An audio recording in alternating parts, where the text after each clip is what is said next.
study, and play come together on a Windows 11 PC. And for a limited time, college students get The best of both worlds. Get the Unreal College Deal. Everything you need to study and play with select Windows 11 PCs. Eligible students get a year of Microsoft 365 Premium and a year of Xbox Game Pass Ultimate with a custom color Xbox wireless controller. Learn more at windows.com/student offer. While supplies last. Ends June 30th. Terms at aka.ms/collegepc.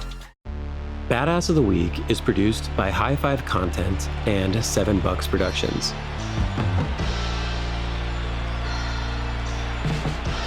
October 26th, 1970. The air inside Atlanta's Municipal Auditorium is thick with cigar smoke and anticipation. The crowd isn't just roaring, it's screaming, a deafening wall of sound that shakes the rafters.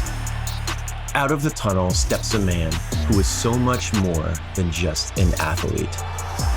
Muhammad Ali enters the ring. He is the Olympic champion, the world heavyweight champion, and, if you ask him, the prettiest, fastest, and greatest boxer who ever lived. But tonight, he is something else. A man who has just spent 3.5 of his absolute prime years in exile.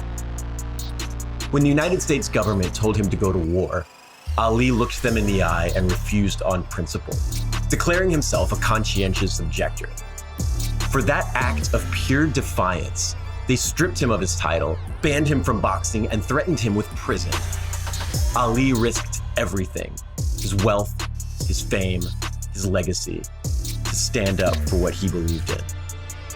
They thought they could break him by taking away the canvas. They thought he'd fade into obscurity. They were wrong. Ali didn't break, he grew.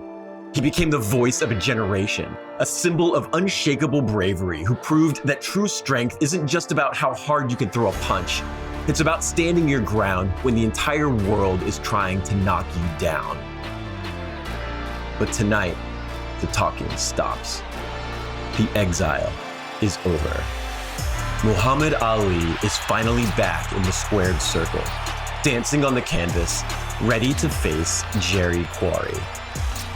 He has paid his dues. He has kept his faith.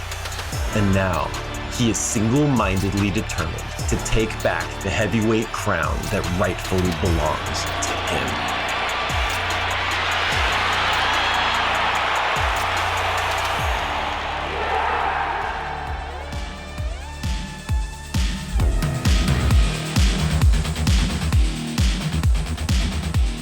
Hello, and welcome back to Badass of the Week, the show where we tell the badass history of badasses. My name is Ben Thompson, and today we are talking about one of the biggest badasses in the history of sports.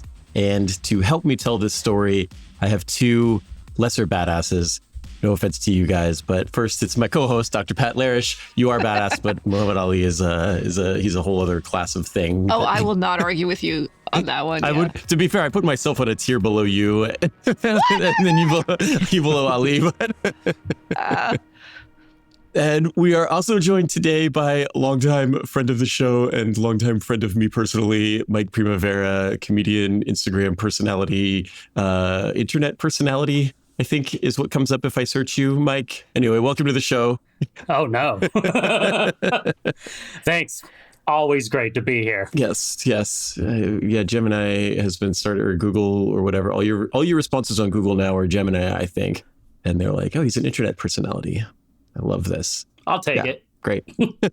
It's better than 4-time college dropout. That's true. On the list of things that could define my career. So, Mike, we have talked in the past about some great badasses from sports, and particularly I'm thinking about Jack Johnson. We did a Jack Johnson episode a while back about like a really awesome, underrated boxer who was so incredible and so influential and so just like out of time.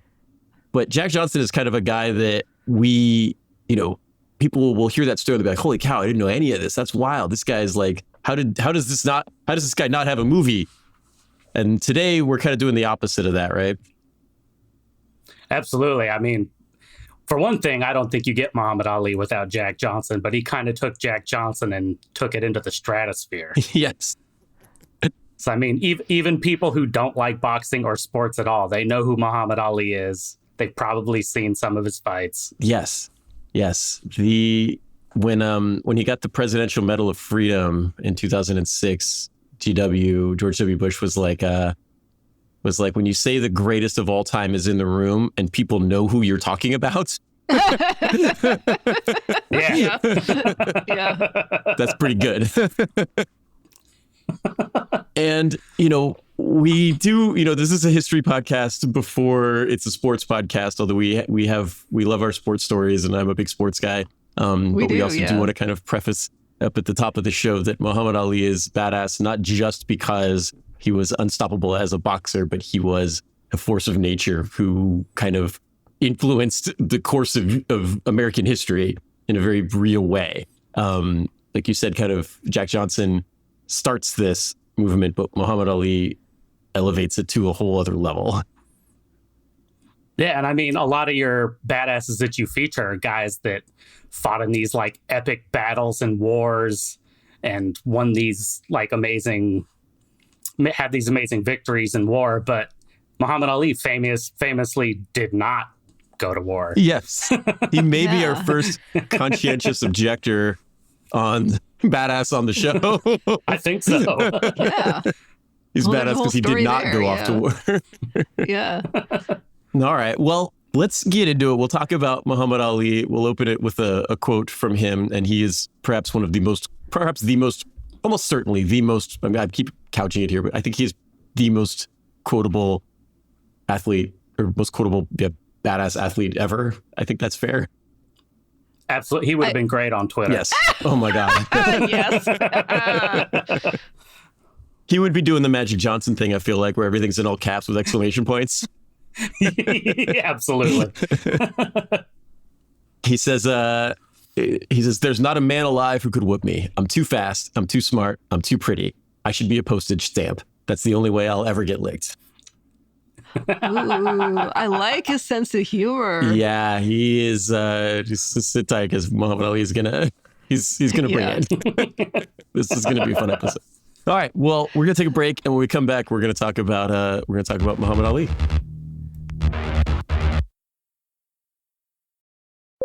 When you need to build up your team to handle the growing chaos at work, use Indeed Sponsored Jobs. It gives your job post the boost it needs to be seen and helps reach people with the right skills, certifications, and more. Spend less time searching and more time actually interviewing candidates who check all your boxes. Listeners of this show will get a $75 sponsored job credit at Indeed.com/podcast. That's Indeed.com/podcast. Terms and conditions apply.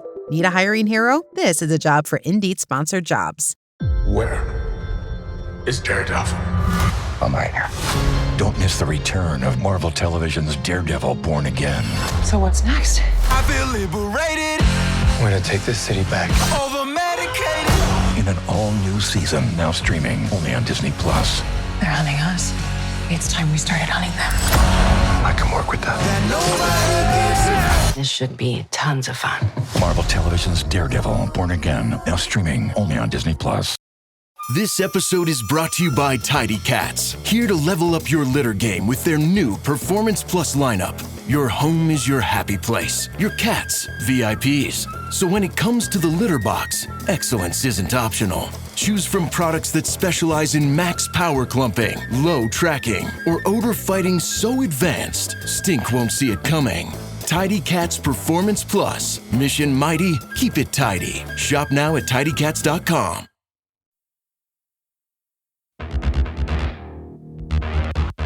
All right, we are back, and we're here to talk about Muhammad Ali. And Mike, I guess we have to start with Cassius Clay. Absolutely. Cassius Marcellus Clay Jr. That's a good name. Yes. Absolutely. Someone like the ancient Romans. He was actually named after, his dad was named after a famous Civil War general who fought for the North. Yeah, Cassius Clay is actually pretty interesting. He became a senator after. We'll probably do Cassius Clay at some point. the other Cassius Clay, which He is was an funny. interesting Other dude. Cassius Clay, Yeah, I was going to do the other Cassius Clay. Yeah, he became a senator after. I'm just trying to remember off the top of my head, but there was some story where like he was arguing for abolition before the Civil War, and then there was like a group of like anti-abolitionists outside, people who wanted slavery outside, and they jumped him. He was like a senator, and they all attacked him with like sticks. But then he pulled out like a Bowie knife and stabbed like 5 guys in this like knife fight outside of the Senate Hall of, I think it was Kentucky. Whoa. Anyway, we'll talk about him at some other point, but that is who he's named for. But I bet that Cassius Marcellus Clay's family did read a lot of Latin. But we're getting off topic already. So yeah, this Cassius Clay was born in Louisville, which was pretty segregated and not a great place to grow up as a young black child. It's the kind of place where you propose maybe we shouldn't have slavery, and then you go outside and 5 guys jump you with sticks, and you have to fight them off with a Bowie knife. It's 100%. That was like less than 100 years. That was less than 100 years, less than a generation. It was like one generation before Ali was born. That was when that happened. Yeah. But he gets his start in boxing at a really early age when the neighborhood bully steals him and his brother's bike. Yes. Ooh. And it's revenge from the start. Yeah. he wants to go beat this kid up and get his bike back. And he ends up telling one of the guys, he's asking people like, "Hey, have you seen my bike? I'm going to find this kid." And they're like, "If you're going to go fight somebody, you should probably learn how to fight." And, that's good advice, actually. Yes. Yeah. I was 12 years old. It was a little red bike. It was his Christmas present. And the family, they're kind of middle class at this time, but this is a nice present that you can't just replace out on Amazon. Oh yeah. And yeah, he was like, "I'm gonna beat his ass," and they're like, "No, you don't know how to beat anybody's ass, Cassius." Yeah. So then 6 weeks later, he beat somebody's ass. It wasn't the bike thief, but it was some other guy in a amateur boxing match. Exactly. He took to it like a fish to water. And now, he becomes a fighter. He gets into this amateur boxing scene, and he loves it. He kind of does the Bruce Lee, like wanting to train your body every day, right? Other kids are hanging out and going to school and like going, I don't know, whatever kids did in the 50s in Louisville. But he's like getting up at dawn. He's drinking raw eggs mixed with milk. He's racing the school bus to school because he's trying to train for everything. And Mike, I guess we should say early on that his boxing style is different than what was traditional at the time. And it still is, honestly. Absolutely. And people actually, when he first starts fighting, they knock him for it because all he does is duck out of the way and back up from punches. And at the time, the style was you leaned in there and you got punched in the face and punched back, and whoever fell first, that was boxing. Right. And he was slippery. He would just move out of the way, and because he moved so quickly for a kid his size, he had power, but he spent most of the fight kind of ducking away. And one thing about Muhammad Ali that's not like a lot of other fighters is he was not interested in body shots. Yes. He hit guys in the face. That was it. He just moved, and then he hit you in the face, and he moved, and that was it. It's kind of with the time it was like kind of revolutionary that like the way to win a boxing match is to not get punched in the head. Yeah. Because and I mean that's revelatory. Yeah. That was the old saying is you hit the body and the head will follow. And I mean, I don't know if you've ever been hit in the body really hard, but it does hurt really bad. I try to avoid those situations. Yeah, so his style goes against everything in existence at the time. You're supposed to, like you said, keep your hands up, walk into the punches, punch him hard, he'll punch you, people will just punch him, like the first guy to fall down is a loser. He's, like you say, he's tall, he's fast, he has an 83-inch reach on his arm, and he has these like lightning fast jabs. So he'd stay back, use his reach, and then just kind of jump out of the way when the other guy would punch. 83-inch reach? That's 7 feet? Wait, hold on. Am I mathing that right? I think from arm to arm. I think from like... Oh, okay, yeah, okay, that makes sense. Okay, yeah. Yeah, okay. Yeah, he's a big guy. Okay. Floom. Yeah. Yes, and he wouldn't keep his hands up. You're supposed to like have your hands up in a traditional boxing stance, but he would keep his hands down by his side. And people would just scream at him, like, you got to protect your face. He's like, I'm going to move my face out of the way. It's not going to get punched. I'm too fast. I'm just going to rely entirely on surreal reflexes, supernatural head movement. They'll just miss me, and then I'll dance around him, and I'll keep punching him in the head, and they'll eventually fall down. And that works. He wins. As an amateur boxer in Kentucky, he wins 100 fights and loses 8. He gets 6 Kentucky Golden Gloves championships, 2 National Golden Gloves championships. And at 18 years old, Mike, he gets a position on the U.S. Olympic boxing team. He's going to Rome. Woo! One problem is that he's afraid of flying. Oh, no. He's so afraid of flying that he almost doesn't go, but they talk him into it. And he goes to an Army surplus store and gets himself a parachute. And he wears it the whole flight. On a commercial airline flight. I don't think you could bring a parachute on a plane, on a commercial airline flight anymore. I think he might have been the last one to do that. Yeah, because that would freak you out, right? That would freak me. If I fly all the time, right? And if somebody got in the seat next to, if somebody was in like the seat across me wearing a parachute, I'd be like, oh no, we're in trouble.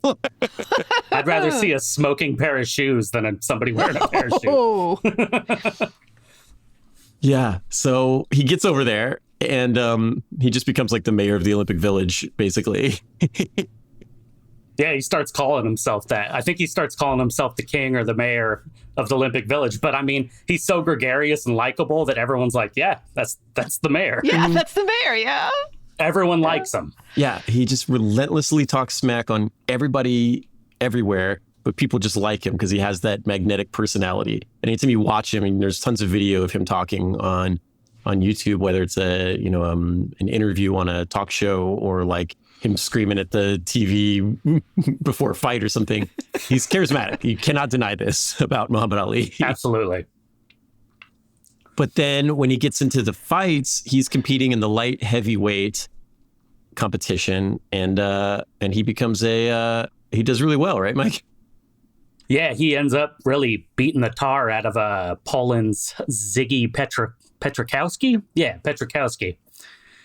Oh, I'm so glad I passed that to you because I was looking at my notes and I was like, he wins the Olympics against the Polish guy, and then I was like, oh, I'm gonna let Mike do this one. I'm not gonna pronounce this. I'm not gonna pronounce his name. I'm not gonna do this correctly. Yes, but yeah, he whoops him and takes home the gold. Right, which is wild because what was it, like 6 months earlier?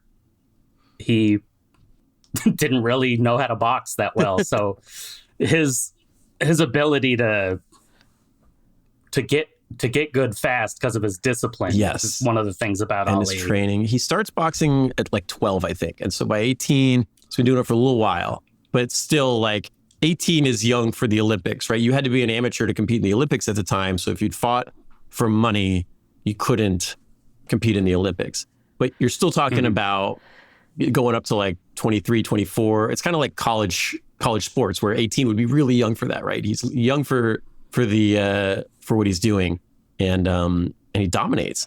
And he comes home and he's like, all right, I grew up in kind of this segregated society where things were really tough, but now I'm an American hero and I'm going to come home and things are going to be different because I got this gold medal. And they say that like when he got it, he put it on and he never took it off because he was just like, this is going to get me that respect that like, and he was a big smack talker and stuff and people liked him, but he couldn't get, he felt like he wasn't getting the respect that he deserved. And so he's like, I'm going to wear this medal everywhere. People are going to see I'm an American hero. I got gold for the United States.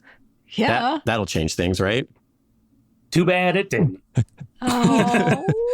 He goes into a diner and the diner does not serve black people. And he says, well, I'm an Olympic. I brought home the gold for all of you, for America, for my town. And they're like, yeah, I don't care. Get out. So that really broke his heart. And he walked over the bridge to the Ohio River and took off his medal and just threw it in to the river. What?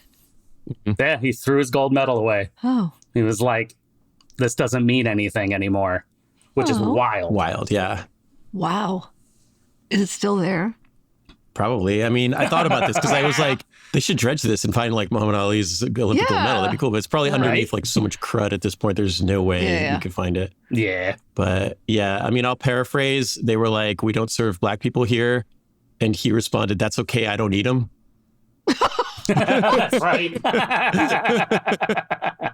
Okay, he was badass. so pissed. He is a badass alone on his sense of humor. Yeah. I love this. I love this guy's sense of humor. It's going to come up over and over again. It's so good. Oh, yes. Bring it.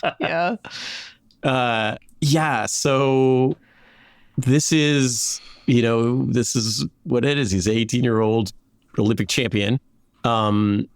He's thrown away the medal because that doesn't matter. So, all right, what can I do? This is a skill that I have. And I'm at the peak of my notoriety. I can do something with this. So he is able to find guys to support him, like financially support him. Some business executives from his town support him to get into professional boxing. These guys, they're like white Louisville business executives. They get together, they give him a salary, they cover his expenses, they start sending him to fights, they get him a trainer, and he ends up going down to the Fifth Street Gym in Miami. Absolutely. And that's where his real training starts. Yes. He meets... Wait. Hold on a sec. That's where his real training starts? You mean like all of this is just preface? This is all the prologue, yeah. I don't even think I think the Muhammad Ali movie starts after all of this. Okay. Yeah. Okay, because I mean, like, he's already a badass. I know. Before he ever has his first professional fight. Mm-hmm. Yeah. Right. And so this, Mike, is when he meets his trainer, Angelo Dundee, who is like the first trainer he's ever met to be like, whatever you're doing seems to be working. Maybe you should just keep doing that. Exactly. They don't try to change anything. They're like, we'll just get you conditioned and strong and you just keep being slippery and no one can hit you. It seems like a good strategy. Mm-hmm. Mm-hmm. And so he goes pro and he's very successful. From 1960 to 63, he earns 19 straight wins, 15 of those by knockout. And he's crushing. But in addition to just crushing his opponents, this is where we start getting the Louisville lit, Mike, which is what makes him famous, whether for better or worse at this time. This is what people know him for at the time. Well, I don't know if you know the wrestler Gorgeous George, but that's who he ends up seeing Gorgeous George in an interview. And Gorgeous George is this heel wrestler, like a bad guy who's got this like beautiful blonde hair and wears these like fancy robes with rhinestones all over him. And his whole thing is he just berates and trash talks his opponent to promote the fight. And Ali sees this and is like, oh man, I could be doing this in the interviews. Because before that, he had a big mouth, but during the interviews, he'd be like, yeah, I'm gonna win. I'm a great boxer. But after that, he's like, oh, okay, I need to really step it up. Yes. And I love that. I love that it is inspired by professional wrestling, because it wasn't his natural personality to like talk a bunch of smack. Yeah. But he goes to a pro wrestling thing and they're just like one of those ones where the guy's just like, well, Detroit sucks. And they're in Detroit. Everybody's like, boo. And he's like, of course you think that, Detroit, you suck. And then Ali's just like, dang. And then it's packed out and everybody's engaged, right? The current model for like audience engagement on the internet right now, social media engagement, whatever. Any engagement is good engagement, right? Inflammatory stuff all the time. Make everybody angry. Them's fighting Generate words. clicks. Yes. Yeah. Rage bait. Yes, rage bait. So he starts doing that. He starts predicting the round that his opponents are going to go down. Archie Moore must fall in 4, stuff like that. They all fall in the round I call. That rhymes. Whoa. And people love it because they really didn't get that. Mm-hmm. Yeah. Especially from boxers at the time. You had to be humble. I mean, because in between Jack Johnson and Muhammad Ali, you had Joe Louis. And Joe Louis was very humble, very quiet. He was a great boxer, but he didn't really say anything. And that's what people expected, especially of a black boxer at the time. And Ali wasn't having any of that. Right. Yeah. Like, this is a sport where black athletes are dominating. And the public is generally okay with that as long as they don't be too aggressive about it or whatever. And Ali's like, no, forget that. We're not doing that. I'm going be loud, and I'm going to talk, and I'm going to say I'm the greatest, and I'm going to crush these guys. These guys are fools. And it is audience engagement. Half the country tunes in because they want to watch him get his ass kicked. Half the country turns in because they love him. You know, it doesn't matter. They're filling out the arenas to come see this guy, and that skyrockets his career even beyond Olympic glory. Absolutely. And that's what gets him in the ring with one of the baddest boxers at the time, who normally he probably wouldn't have got a shot at because he was such an underdog. Right. But Sonny Liston was a bad man. Sonny Liston was a bad man. He was mean. Yes. February 1964, he gets a match with world heavyweight champion Sonny Liston. Sonny Liston has been in jail for being an enforcer for the Lucchese crime family. Yeah. His hands are 3 times the size of Muhammad Ali's. What? And still to this day, most boxing historians say that left hook is the most powerful left hook of any boxer ever. Mm-hmm. Like he broke multiple dudes' jaws. Yes. Including Muhammad Ali's. Yeah. He became the champion. The previous champion was this guy, Floyd Patterson. Liston knocked him out in round 1. And Patterson had been champ for a while. It was the second run on being a champ. And then Patterson demanded a rematch, and Liston knocked him out in the first round again. Just broke people. And he was the traditional style. You put your hands up, you walk forward like an armored vehicle, and then they punch you. It doesn't do anything. You punch them, and they stop moving. And absolutely, Cassius Clay, I guess we could still call him Cassius Clay at this point. He is he wants the championship, right? I'm the greatest. He wants to prove to everybody he's the greatest fighter that ever lived. He's got this unorthodox style. That's interesting. He's got this very braggadocio like personality. That's interesting. So like you said, that promoters, at the end of the day, boxing people want to make money by selling tickets, and Cassius Clay sells tickets. So, all right, you can have your chance at Sonny Liston. He comes in as a 7-1 underdog, which is very bad odds for a heavyweight championship bout. Yeah. And yeah, people are like, this guy is so much, I mean, he's tall, Ali is tall, but he's much smaller than Sonny Liston. He fought as a light heavyweight in the Olympics, and this is the heavyweight championship. They're like, there's some speculation that like this might actually be irresponsible and dangerous for his trainers to put him into this fight because he could be seriously injured or killed. Which we'll see as a recurring theme in people saying about Ali almost everyone he fights. Mm-hmm. Yes. People are like, hey man, you probably shouldn't do this. And he's like, shut up. I'm the greatest. I'm beautiful. Yeah. No one's going to hit my face. And he spends the whole time leading up to this fight calling Sonny Liston a big ugly bear. He says he stinks. Yeah, he just aggravates this guy to the most incredible degree. He rents a school bus, paints world's most colorful fighter on the side of it, drives it onto Sonny Liston's lawn in the middle of the night, honking the horn and screaming through a megaphone at his house. Okay, that's a tactic. And this guy is already, like you said, an enforcer for the mob. Probably not somebody you should aggravate leading up to a fight. And there's a story that Liston was throwing dice at a casino, and Ali came up behind him and started screaming and yelling at him. And Liston was so mad that he pulled a gun on him. There are YouTube videos of this, but it's recreations. It's not actual. It's from a movie where Ali played himself. So it is Muhammad Ali yelling at a guy that kind of looks like Sonny Liston, and Sonny Liston pulls the gun. But that's from a movie. There's no actual documentary footage of this happening, but it's confirmed that it did happen. You know, it's 1963. It's the Wild West. Instead of going to jail, they just it goes on the front page of the news to like promote the fight. Okay. February 1964, Cassius Clay is 22 years old. He goes into the ring with Sonny Liston, who is built like a freight train. And this is a wild fight to watch, Mike. I watched a lot of the fights recently. I should say that for research time, I watched some of the major. Well, I watched most of the major Ali fights. I watched them on YouTube on 1.5x speed, and you can like barely see his hands. It's so fast. And it doesn't take long into this fight, and you could see on Sonny Liston's face all the like times he's trying to punch and missing, and you could see in the first round he's like, oh no, like I don't think I'm going to be able to hit this guy. And every time he missed, Ali would just pop him in the face. Yeah, exactly. It doesn't matter how strong you can punch, you have to hit me.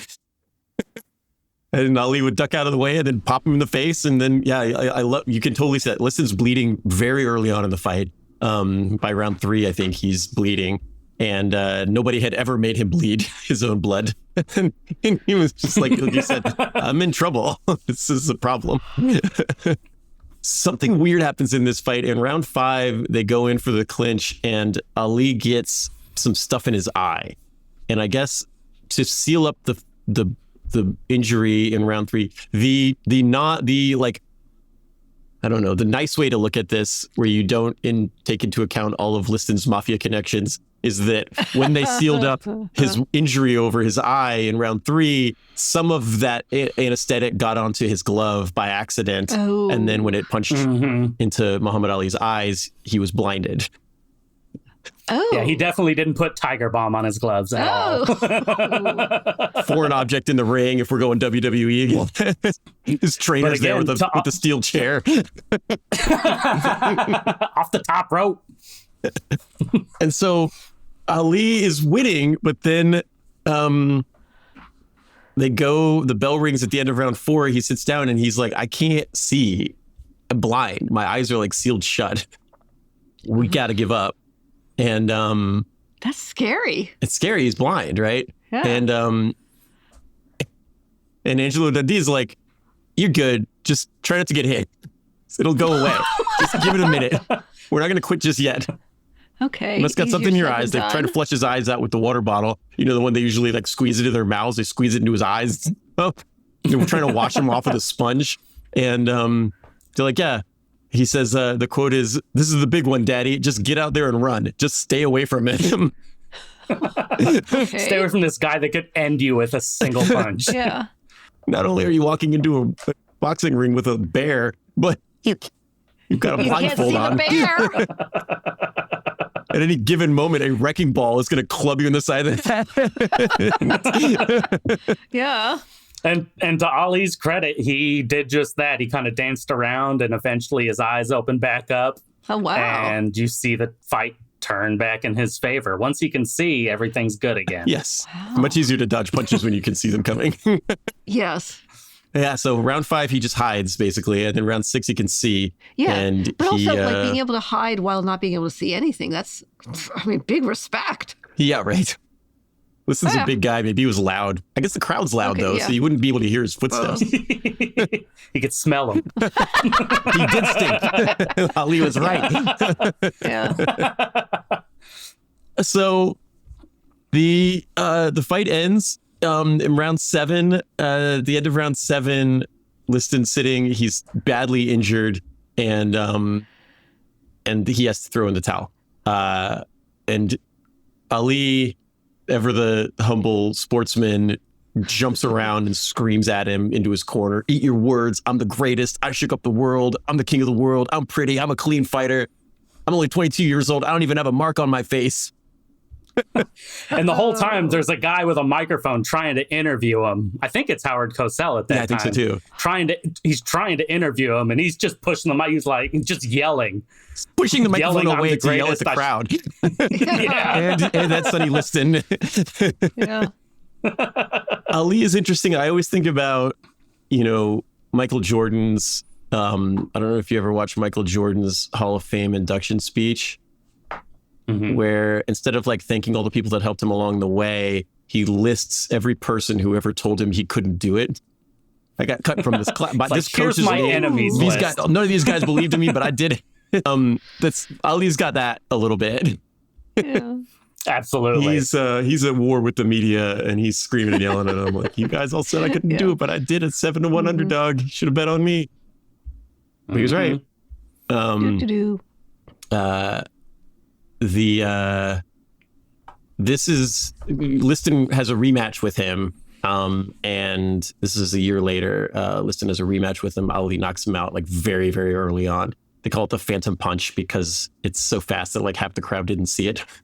So they thought Liston. It was so fast. It was so fast that a lot of the crowd thought that Liston threw the fight because of his mafia stuff. That like he threw the fight on purpose.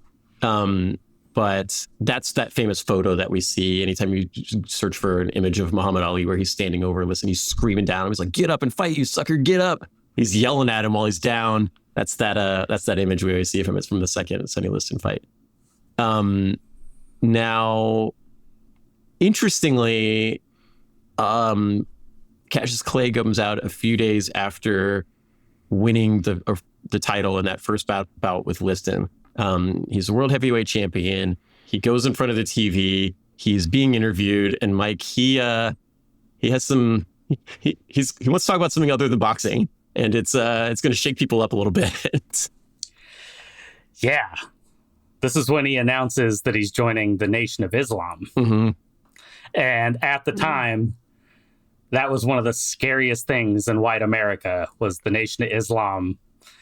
And he's like, yeah, I'm backing them. I'm changing my name to Cassius X, which he then a few days later changes to Muhammad Ali. And everyone tells him not to do that. His trainers, his family. And this is one of the first times, again, you'll see with Muhammad Ali's life that everyone is telling him not to do something. He's like, shut up. Do what I want. Do what I want. Yeah. And he did. Yes. So he decides Cassius Clay, like we said, is a name that came down from Civil War stuff. And he's like, this is the name of a white guy. And like, but he had slaves and this is a slave name and I don't want it. I'm going to pick my own name. We're going to go our own way. White people have been oppressing black people for long enough. We're going to do our own thing. I'm going to do my own thing. Nobody can tell me what to do. I'm the champ. And if you want to have any power over me, you can meet me in the ring. And we'll see what happens. Just kind of the Jack Johnson thing as well, Mike, right? Exactly. It's like you stick your feet in the sand and believe in yourself. And if you can back it up. Right. It's another Muhammad Ali line. It ain't bragging if you can back it up. Exactly. Ooh, that's a good one. Mm-hmm. So yeah, he had bought a copy of the Nation of Islam newsletter in like 1959. So this had been going on for a while. He starts going to meetings in 1962. He becomes friends with Malcolm X. Malcolm X becomes kind of a spiritual leader for Ali.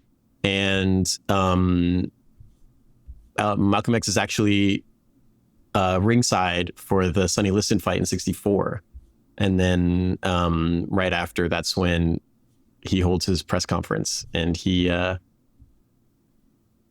says, and a couple days later when he has the follow-up one, he says, Cassius Clay is a slave name. I didn't choose it and I didn't want it. I'm Muhammad Ali, a free name. It means beloved of God. And I insist people use it when people speak to me and of me. And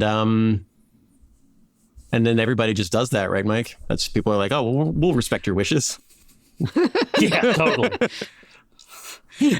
Pretty much the entire media, everyone he fought says, nah, we're going to call you Cassius Clay. And he's like, okay. That's a decision you can make. Right. So at the time, let's talk for a minute about Nation of Islam and Malcolm X and all of this. It is a Muslim movement in Black America. Nowadays, it kind of gets lost because it doesn't get talked about as much. But at the time, the FBI considered this like a radical subversive group. This was like anarchy. You might as well be like in Al-Qaeda. You were like, it was like a terrorist organization, basically. And standing on the side of them is basically standing against everything that people believed America stands for at the time, which might have been true, but not necessarily in the way that maybe America needed to change a little bit at the time. Exactly. Right. So this goes badly. All of his friends advised him not to do this. And initially, the sports world and the public explodes. Yes. Absolutely. Even the head of the boxing commission is spending all his time petitioning to get Cassius Clay's title revoked, his boxing license taken away. He's like, we got to get him out of here. Mm-hmm. And eventually they get their chance. Yeah. Oh. Newspapers, sports editors, TV, they refuse to call him Muhammad Ali. They call him Cassius Clay. The talk shows stop booking him. Corporate sponsors pull their endorsements. The commissions, boxing commissions across the country start looking for any legal loophole they can find to strip him of his title. He becomes a late night hosts are making fun of him. Politicians denounce him on the floor of Congress. He's getting death threats. But even like his former people he idolized, like Sugar Ray Robinson and Joe Louis, they criticize him publicly because they're like, we're not. Nation of Islam is a kind of an extremer version of what Martin Luther King's group is doing. And they're like, oh, we're doing this thing. You're actually setting civil rights back by joining Nation of Islam. This is causing all this trouble with us. You're messing up. And I imagine it was probably really hard for Ali to have to listen to his heroes criticize him. And, but at the end of the day, this is what characterizes him as Muhammad Ali, is that he does whatever he wants. And Yeah, I mean, 99% of people would have pivoted. Right. I mean, your idols are criticizing you, pretty much everyone in your life and outside your life. And he sticks to his guns, which you got to give him credit for, because I don't think most people would have done that. No. Yeah. And why does he stick to his guns? Like, what's speaking to him? He's taking a stance against injustice in the American system at the time, right? So he talks very openly about segregation and slavery and and he's dealing with a lot of this stuff, right? He grows up through segregation. Jim Crow is still in effect while he's doing this, right? He can't. He's an Olympic champion. He can't eat dinner in his hometown. That, and he's like, I'm going to do something about this, even if it does cause me problems in my personal life. And it's one thing that Muhammad Ali is famous for in the boxing ring, is being able to take hits, and he takes a lot of hits in his personal life and his career outside the ring as well. Okay. So eventually, like pretty soon thereafter, he's still the champ. They still have to, you can't revoke his title. They can't find any loophole to remove his title and ban him from boxing. So in 1967, he's going to fight this guy called Ernie Terrell, and he's going to fight him at the Astrodome in Houston. And Terrell's a big guy, and he's just calling him Cassius all the time, right? He's trying to, he's doing the WWE thing for the other side of like, it's kind of being hostile. And Ali is so pissed. He's like, I'm going to punish you. I'm going to make you announce my name in the middle of the ring.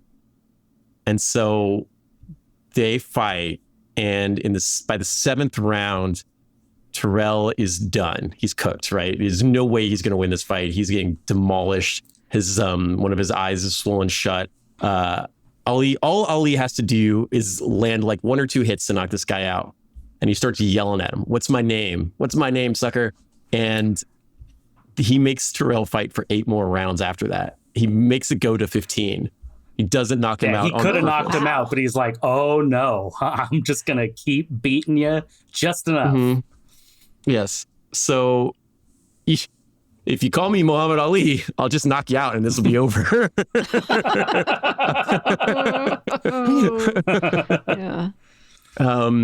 And so that's how Ali decided to deal with that. And that changed public opinion a little bit on whether they were going to call him. Terrell was never the same after that fight. No, he was not. Think he retired pretty soon after that. Okay, so like you said, you alluded to this, Mike, the government decides we have a solution to this situation. Yeah, so the Vietnam War kicks off and they're drafting people, and Muhammad Ali says he's a conscientious objector based on his religion. And he appeals and they uphold it, but they ignore that. And meanwhile, a lot of white Jehovah's Witnesses all were excused from the war for conscientious objectors, but he gets called into the draft board and they try to draft him. Yes. Yeah, he says, I can't My religion forbids me from fighting because I'm a devout Muslim. Islam's peace. I'm a minister of the faith, and I can't. I'm not. My religion doesn't believe in war. And another great quote from him is, "No Viet Cong ever called me the N-word. Why should I go over there and kill them?" Yeah. Woohoo. I'm glad you tackled that one too, because I wasn't sure how I was going to approach that. Yeah. Yeah, so they call him in to the draft board. They warn him of the penalties: 5 years in prison, $10,000 fine. They call his name. They call Cassius Clay. They draft Cassius Clay, and he doesn't step forward. And then he doesn't go. They give him, he gives that speech, which is a very powerful speech. I'm not going 10,000 miles from home to help murder and burn another poor nation, simply to continue the domination of white slave masters of the darker people of the world.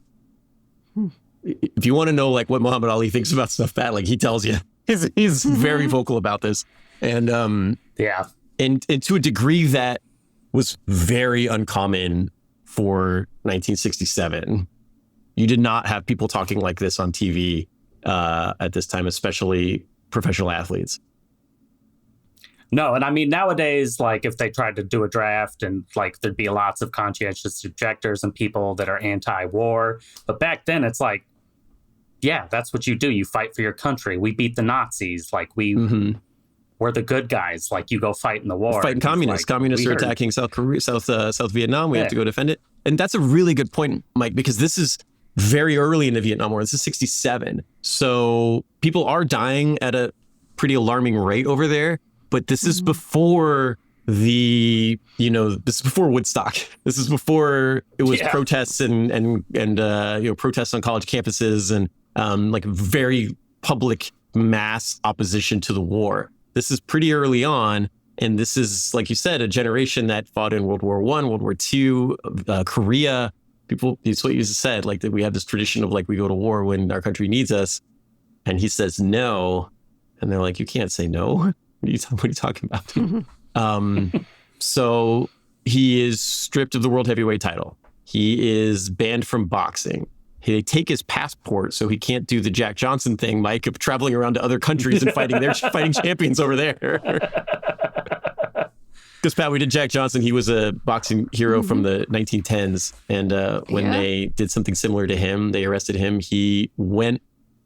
They were going to arrest him. He became a fugitive from justice, traveled around Europe, just fighting for the World Heavyweight Championship. And everybody was so mad. And he was having the time of his life, meeting kings and queens. Yeah. So yeah, Ali didn't get to do that, but that would have been great. That would have been great. That would be great. Yeah. So it takes him 20 minutes to convict him of draft evasion. 20 minutes? Wait, did you say 20 minutes? Takes him 20 minutes, yeah. 20 freaking minutes. Okay. Yep. Okay. All-white jury in Houston deliberates for 20 minutes and guilty of draft evasion because they draft him in Texas, even though he's not from there. The judge hands down a sentence of 5 years in federal prison. Now, he appeals the verdict. He wins, so that keeps him out of the prison cell, but it doesn't, they don't let him back into boxing. And so from 1967 to 70, he can't fight. Now, this is ages 25 to 29, which is like peak athletic performance for everybody. Like this is almost every sport. This is where you are at your prime. Once you kind of hit 30, it's a little bit downhill, which is depressing to admit, but it's true for sports. And around 22 is when you kind of start to come into it. Like pros, like a good pro career, you're usually like 22 to 30 ages. And he loses 25 to 29. Which is one of the greatest crimes in sports history, that we didn't get to see who was already a amazing, great boxer. We didn't get to see the best years. It's so depressing. Okay, so not only do we lose Ali in his prime, but he is he's paying legal fees. He's not working, and he's paying legal fees for all of this stuff. And the government is like, the government was like, you're not gonna fight. We're not gonna send you off to go step on a landmine in the war. We're gonna give you like a cushy job where you'll just do like exhibitions for the troops. and we'll use your star power as a recruiting tool to get people to join the army. And he's like, yeah, I don't want you to do that. I don't believe in this war you're fighting, and I don't want my face and my name to be attached to like getting kids to sign up to go die in a war that I don't agree with. Makes sense. Which is incredible because he could like we said, he's going to miss the prime of his career, and he could get back in and he could totally turn it around, but he sticks to his guns again. He does. They give him a chance, and he doesn't take it. So he starts giving speeches at universities and inner city schools, talking against racial injustice, against the Vietnam War. There was an interview I saw with him. They were like, "Aren't you worried?" It was before he had gotten his appeal overturned, and it was like, at any minute they can come put you in jail for 5 years. And he was like, they were like, what do you think? And he was like, no people gain freedom until some have to die and some lose their wealth. To make progress, people have to sacrifice. And he's like, why should I worry about going to jail when there's people over there dying every day? Okay. Wow. That's Ali. He stands for the stuff that he believes in, right? Whether he's willing to like sacrifice everything for what he believes in. I think there's something really powerful about that. Yeah, it's what made him a great man and a great fighter. I mean, he stood tall, and no matter what happened, he just kept going forward with what he believed in. And you got to respect that. Absolutely. Absolutely. Now, he spends 43 months of his prime not fighting. And then in 1970, after 43 months, a federal court rules that Georgia doesn't have a state boxing commission, so Ali can fight in Atlanta or in the state of Georgia. So he's coming back. Hey. Let's go loopholes. He's going to set up a fight in Atlanta. Ali is back. We're going to take a break, and when we come back, we're going to talk about some of the more iconic fights of his career, because we still got a lot of Ali career left to go here.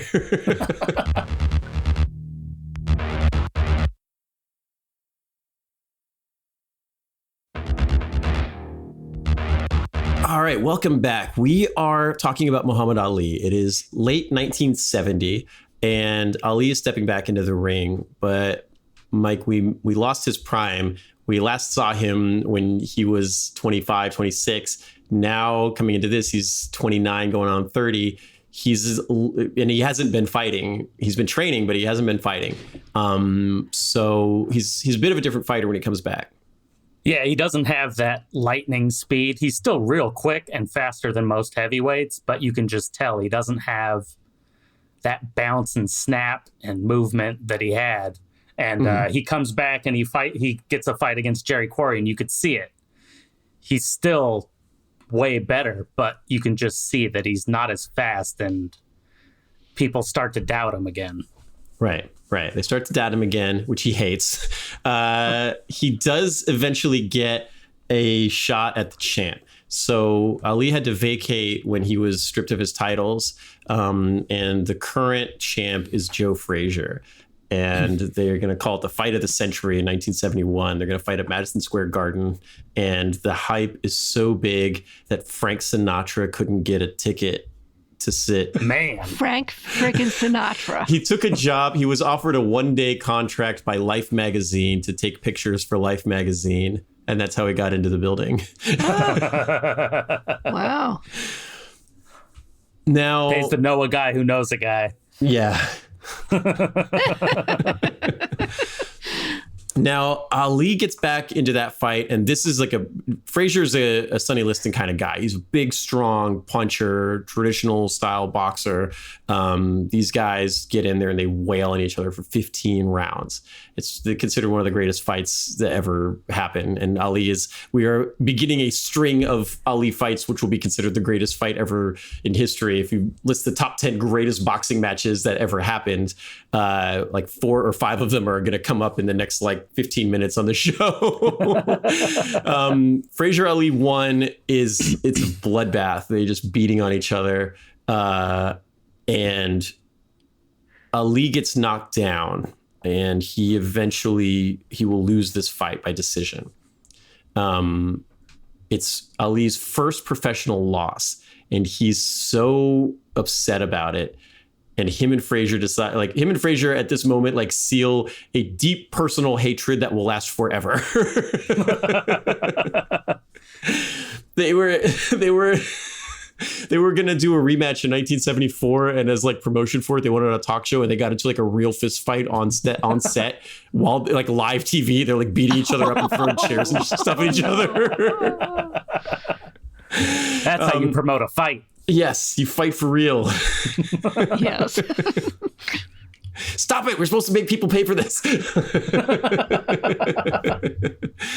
So he fights Frazier again. Frazier Ali 2 is another one of the greatest fights that has ever happened. Ali wins that one, and that is what sets up his shot. At that point, Frazier is no longer the champion. Frazier has been knocked out by a new winner.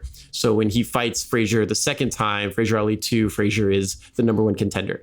He beats him. Now Ali's going to get a chance to fight for the title. And Pat, his opponent for the World Heavyweight Championship is George Foreman, who you may have heard of. Oh. The grill guy.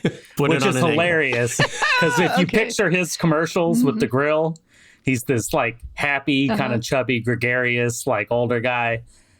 At this time, he is the scariest person on the planet.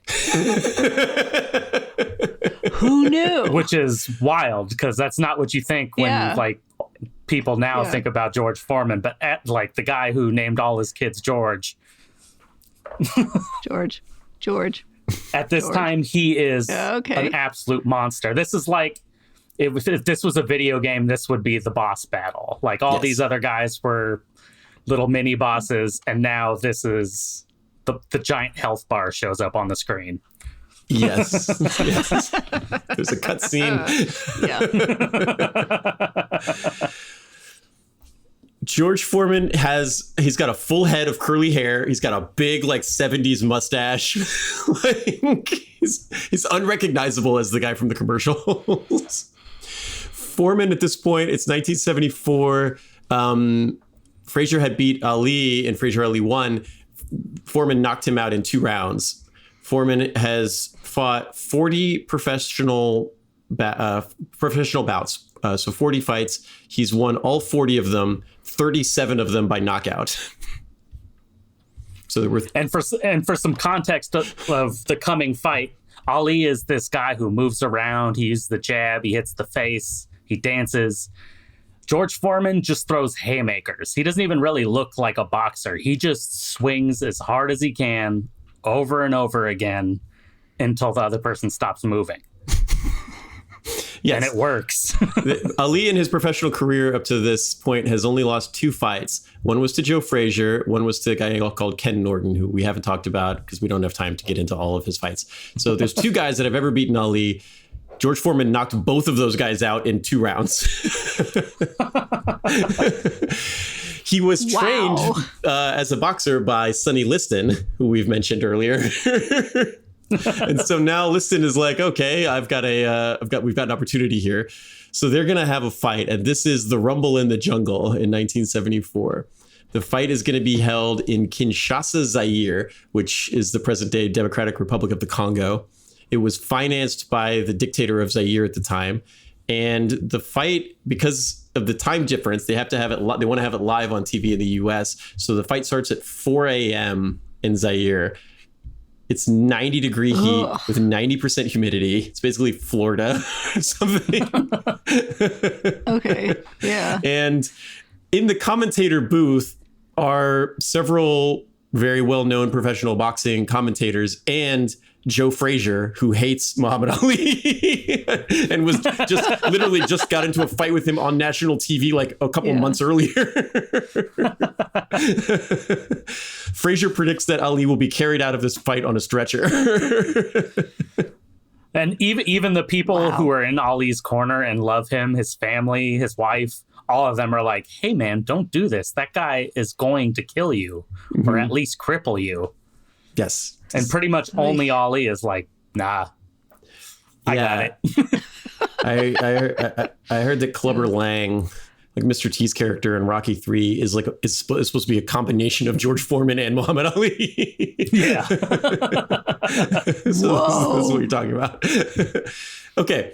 So they get out, the bell rings. Ali's going to do his thing. He's going to dance around. He's going to not get punched. This guy's big, he's strong, but I'm going to do what I did with Frazier. I'll do what I did with Liston. I'll stay on the edge. I won't get punched. I'll punch him. Every time he swings for me, I'll dodge out of the way and I'll hit him. And I'll just be so fast, float like a butterfly, sting like a bee. That's what he said. And he's like, that's poetry, man. That was his fighting style. Foreman has been trained by Liston. Foreman has watched a lot of tape on Ali. He knows what to do. Ali will take 6 steps to bounce around him in a circle. Foreman will take 2 steps and cut him off at the pass. He can't dance around this guy. Foreman's faster than Ali is expecting. Or maybe Ali is just a little 1 step slower than he was when he was in his 20s. Exactly. But he gets out there and he can't do the thing. He can't do his thing. So, Mike, he invents a very unorthodox fighting style here. Is a very unorthodox strategy on how to deal with George Foreman. Do you want to talk about this? Absolutely. So this is where we get the rope-a-dope. And basically, he just decides, I'm going to lean back on the ropes and cover my body and face and just let Big George tucker himself out. And it works, even though Angelo Dundee and the other trainers are yelling from his corner like, hey, man, what are you doing? Get off the ropes. You shouldn't be on the ropes. But it works. Yeah. He just keeps leaning back and letting George Foreman punch, and he's getting more and more tired. And Ali's whispering to him the whole time. Is that all you got, George? I thought you were tough, George. Thought you could punch. And George is getting mad. He's getting so mad, but he's getting tired.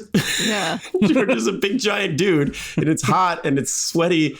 And yeah, he leans. If you watch the fight, it's wild. He just goes, he tries to dance around. He can't get there. He immediately goes up against the ropes and just stands there holding his hands in front of his face. And George is just pounding on him relentlessly. And that's his strategy, is like, I'm just going to let him punch me until he gets tired of punching me, and then I'll knock him out. Huh. And I saw an interview with Foreman, and he was like, it was like round 6 or something. I'm sweating. I've been fighting. And I hit him with this real hard hit that I was like, that should have knocked him out. And then he kind of looks at me and he's like, I thought they told me you were supposed to hit hard. This is disappointing. And Foreman was like, that was when I knew I was in trouble. I might be in trouble. Oh boy. Yeah. And then in round 8, Ali knocks him out. Yeah. Eventually he's like, okay, now he's finally tired. And at that point, I think he probably could have just kissed him on the forehead and he would have fell over.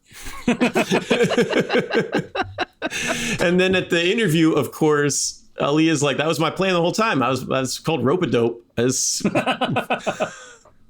invented this new strategy of boxing. If it All you have works. to do is be really, really, really good at taking physical abuse for hours. Yeah, because it's not like he wasn't getting punched that whole time. He was getting absolutely wailed on. Yeah. Yeah, that was the strategy. It's just tough it out. Just get punched. It works. A year later, we get another famous Ali fight, the Thrilla in Manila, because he's got to go back with Joe Frazier again. And everybody wants to see him fight Frazier again. This one is this one's in the Philippines. It's less of a boxing match and more of just a war of attrition. These guys go 15 rounds in 100-degree heat with the TV lights and everything. And Ali describes this fight as the closest thing to death he'd ever experienced. Yeah, both of these guys, this is kind of what took their toll, and they were both never the same after this fight. No. There was no bobbing and weaving and rope-a-dope. This was just standing in the middle of the ring and just absolutely blasting each other over and over again. Yeah, at the end of the 14th round, Frazier's sitting in his corner, and his trainer's like, you're done. He's like, sit down, son, it's over. No one will ever forget what you did here today, but like, you're done. And he throws in the towel. And throughout Ali's history, every time he has won a fight like that, because he's defending the World Heavyweight Championship, he wins the championship from Foreman, and he's defending it against Frazier. And And in the past, he gets up and he dances and he screams at the other player and he screams at the other guys and he's yelling at this. When Ali finds out that he's won, he just falls out of his chair and falls down on the ground. Oh. And later on, Ali says, "We went into Manila as champions and we came back as old men." That's the truth. Mm-hmm. So Ali holds the title for 3 years. He defends it 10 times before he finally loses it to Leon Spinks in February of 1978. After 7 months without the title, he gets back in the ring for a rematch in the Superdome and beats him by unanimous decision. He becomes the first fighter to ever earn the World Heavyweight Championship 3 separate times. Nobody had done that before. He'd been only the second person to ever do it twice, and I was the first 3-time heavyweight champion. But that's kind of it for him. He retires in 79. All of this strategy of getting beat up and just having an entire career of getting beat up is not sustainable into your 40s. And he's defeated in 1980 by Larry Holmes, who was a former sparring partner of Ali's. Ali's pretty old. He's already starting. He's coming down with Parkinson's at this point. He's got neurological damage. He's stuttering, trembling. It's it's a hard fight to watch. Holmes really likes Ali, and you can see him he's crying as he knocks out Ali. Yeah, the ref stops the fight. Bummer. But but Holmes is sad about it. But there's an interesting side note here where Larry Holmes, sitting at the ringside for this fight, is Gus D'Amato, who was an old trainer of Ali, and he's sitting there with one of his new guys that he's training, Mike Tyson. Mike Tyson is 14 years old. Ali is his superhero, and he's watching this fight. Aww. And then and it was really hard for him. After the fight's over, Gus D'Amato calls Ali to kind of cheer him up, and 14-year-old Mike Tyson grabs the phone out of Gus D'Amato's hand and takes it. He's like, "When I get big, I'm going to get him for you."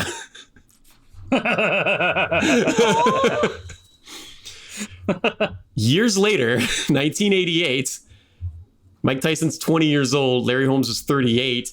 They do get a fight together. Ali comes to the fight, goes into the ring before it, hugs Mike Tyson and says, "You told me you were going to get him for me." Let's see it. Yeah. Kind of beautiful. Yeah. Beats him. Oh, yeah. Ali retires with a record of 56 wins, 5 losses, and 37 knockouts. He comes down with Parkinson's disease, which is a neurological condition that almost certainly is related to his career of getting punched in the head. A lot of people thought this would be the end of him, but this actually kind of just opens up a whole new chapter of badass stuff for him, Mike. Yeah, absolutely. I mean, he becomes this amazing, not just political figure, but just symbol for America and humanity. I mean, he travels to Iraq, he meets Saddam Hussein and negotiates the return of 15 American hostages, which I don't know any other athlete that has ever been part of a hostage negotiation. Yeah, he brings these guys home.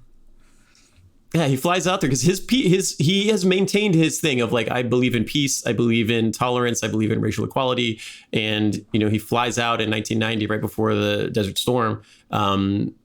Hussein had prisoners hostages there, and Ali went there, and he had bad Parkinson's at the time. He was having a hard time talking or walking, and he flew to Baghdad, negotiated personally with Saddam Hussein.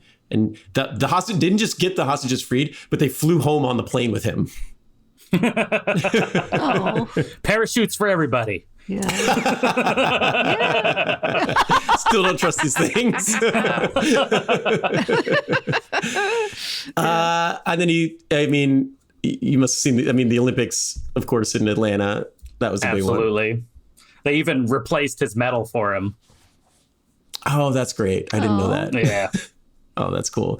He shows up to light the torch, and you can see in that moment he's stuttering a lot. He's trembling. He's shaking a lot from the Parkinson's. People are a little worried that maybe this could be really embarrassing for him if he can't do it. But he obviously does it, and it's this great moment for for the world, right? Because people are watching from everywhere, and he's this kind of symbol internationally.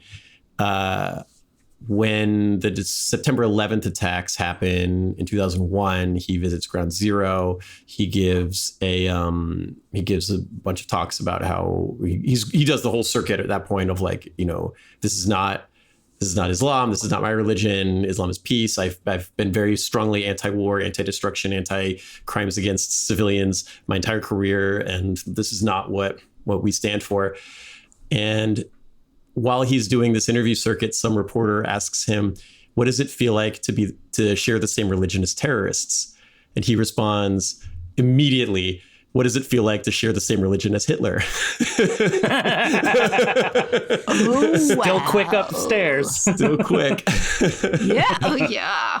And for a guy who had been like kind of spurned by the government and burned, in 2006, he gets the Presidential Medal of Freedom, which is like the highest award that the government can give to a civilian.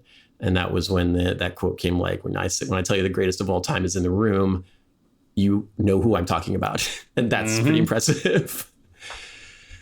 So when he passes away in June of 2016 at the age of 74, it's a pretty wild transition. And I want to talk about this for a second, Mike, because early in his career, he is the enemy of the boxing establishment. He is the enemy of the country. He's positioned himself. You said heel earlier. He has positioned himself as a heel. I'm loud. I'm screaming. I'm yelling. I'm obnoxious. I'm going to fight everybody. I'm going to fight all you. None of you believe in me. I've got this different style. Boxing people hated his style. They hated the way that he was fighting. They hated his big mouth. They hated everything he stood for.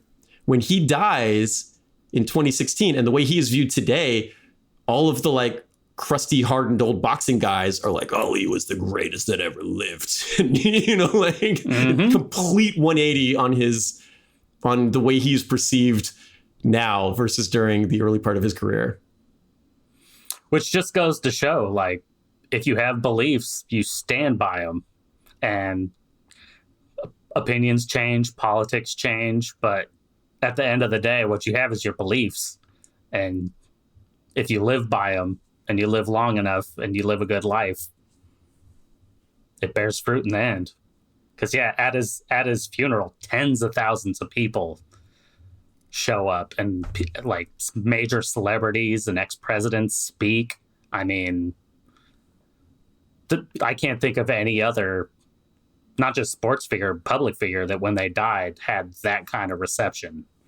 Just like, it was like unanimous. There are no Muhammad Ali haters anymore. They're not around.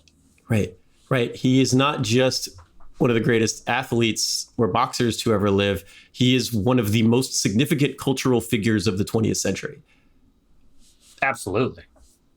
Like, I think that's fair to say about him. He did so much outside of the ring. Like, his fights were so incredible, and he was like there's so much about him in the ring that's badass, but there's so much about him outside the ring. And I think that's like the lesson, right? That's the badass lesson is, you know, stick to your beliefs. And that the badass is sticking to your beliefs, taking a thing that you feel really strongly about. And when all of your trainers and the guys in your corner and the media and your friends and everybody tells you, don't do this, it's a stupid idea. And to some degree, he must have in some of these situations felt like, this is probably a stupid idea, but I don't care. I'm doing it because I believe in this. Absolutely. And it pays off for him. And that's why we're talking about him right now. Right. And that's why he's the greatest. So yeah, that is a pretty badass lesson. All right. Well, Mike, did we forget anything? Did we miss anything? I don't think so. You can think of that, like, we jumped over. I was going to say one thing. There was a point in, was it in 1971, he almost fought Wilt Chamberlain. Really? Yeah, but when they were like getting ready to promote the fight, there was like a press conference, and Wilt Chamberlain walked in and he yelled "Timber!" and after that, Wilt Chamberlain was like, "Yeah, I think I'm good. I don't want to do this fight." That was one of my favorite Ali stories. That's great. I mean, Wilt did lose to Bruce Lee in that movie, so that is true. Awesome.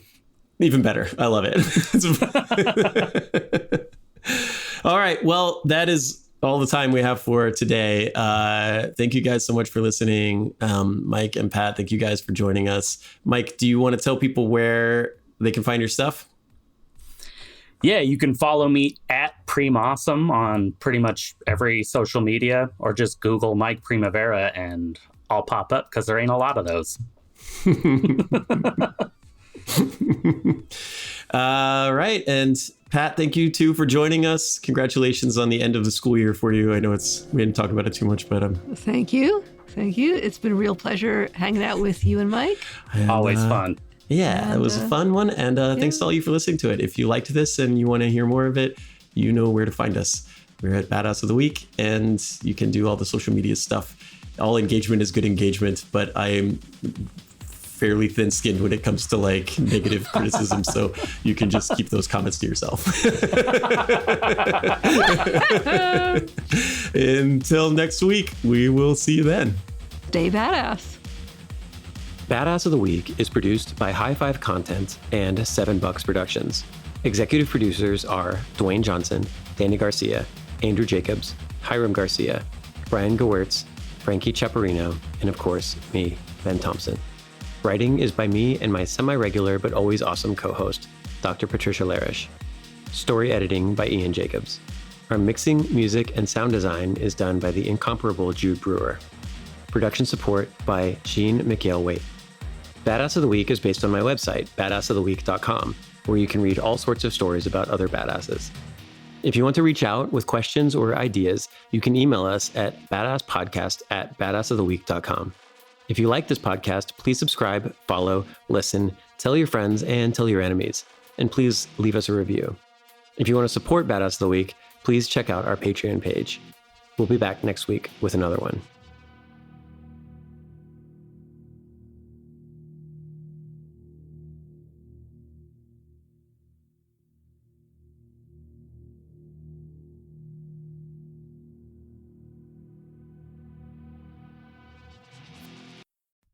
Your team just added its 67th AI tool, and also your 67th security blind spot.